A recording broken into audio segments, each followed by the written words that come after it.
અમદાવાદ શહેરમાં આવેલ સત્તાધાર વિસ્તારમાં પોતાના જ સગા દીકરાએ કરી માતાની હત્યા. નમસ્કાર મિત્રો, હું વિપુલ પટેલ, સમૃદ્ધ ગુજરાત ન્યૂઝ સત્યની સંગાથે. એક નજર આજના મુખ્ય સમાચાર પર. અમદાવાદના સત્તાધાર વિસ્તારમાં સગા પુત્રએ જ માતાની હત્યા કરી હોવાનો બનાવ સામે આવ્યો છે.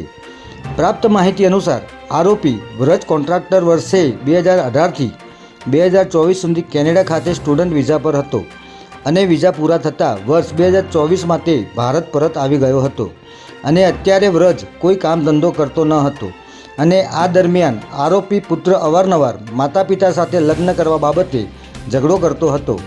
આ બાબતને લઈને 5 દિવસ અગાઉ વ્રજની પિતા સાથે લગ્ન બાબતે ઉગ્ર બોલાચાલી થઈ હતી, જેથી વ્રજની બહેન નક્ષી વચ્ચે પડતા વ્રજે તેની બહેન પર ગુસ્સો થઈ પરફ્યુમની બોટલ છૂટી મારી હતી. જો કે ગઈકાલ રાત્રે પણ નક્ષી અને તેમની માતા પારુલબેન ઘરે હતા ત્યારે વ્રજ આવ્યો હતો અને પારુલબેનને કહેવા લાગ્યો હતો કે તમે મારા લગ્ન કેમ કરાવતા નથી, મારા માટે છોકરી કેમ શોધતા નથી. આટલું કહીને આરોપીએ માતાને પેટના ભાગે મુક્કા માર્યા હતા, જેથી તેમને ઈજાઓ પહોંચતા 108 મારફતે સારવાર માટે સોલા સિવિલ હોસ્પિટલ લઈ જવામાં આવ્યા હતા, જ્યાં સારવાર દરમિયાન પારુલબેનનું મોત નીપજતા આ અંગે સોલા પોલીસે માતાની હત્યા બદલ પુત્ર વ્રજ કોન્ટ્રાક્ટરની ધરપકડ કરી આગળની કાર્યવાહી હાથ ધરી છે. જય હિન્દ, જય ભારત.